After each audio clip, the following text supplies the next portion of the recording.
My name is Crosby, Lyles, and this is News from the Can. It's going to be short and sweet. Iceland just had the coldest day in 100 years.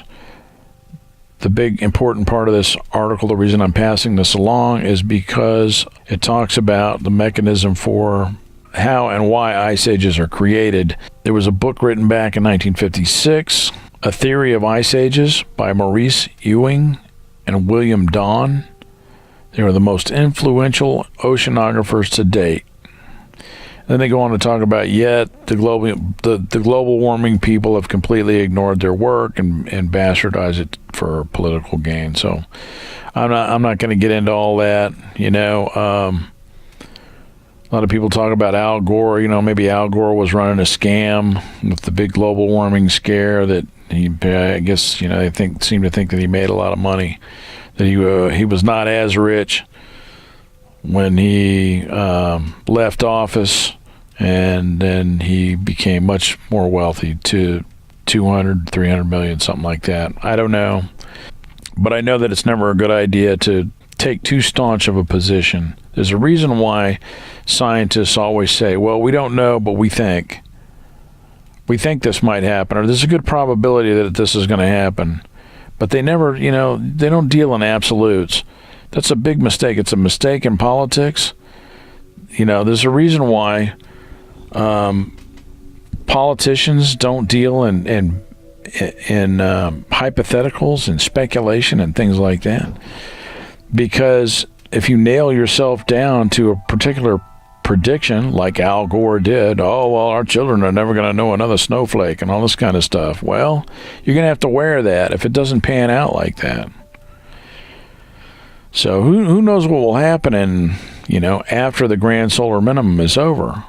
If the Earth might turn into Venus for all we know. The geologic record certainly has a lot of variation.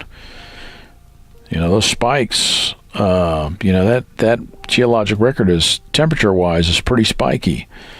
It's not a smooth transition a lot of times. So the upshot is that what they're saying is that at times the ice in the Arctic Ocean will melt. This creates more evaporation, so you have more moisture in the air, and basically that leads to more, because the land masses get colder quicker.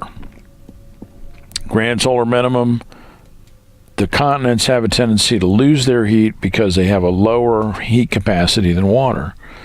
So the oceans are hot right now in comparison to, according to NASA, the oceans are warmer now because they've been absorbing extra amounts of solar radiation for the last 20 years. So because of the heat capacity of seawater, they're not just going to lose their heat overnight. It's going to take a while. However, the land masses, because they have such a smaller heat capacity, the land masses do have a tendency to lose their heat quite rapidly and freeze. So this creates a dynamic where you have, and they're saying that you even have water that flows from the Pacific Ocean over towards the North Atlantic.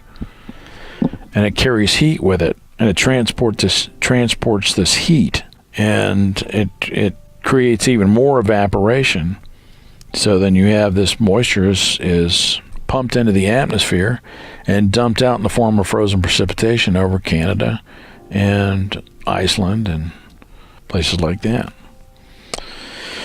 So that's the theory, and it's interesting. It's an interesting read.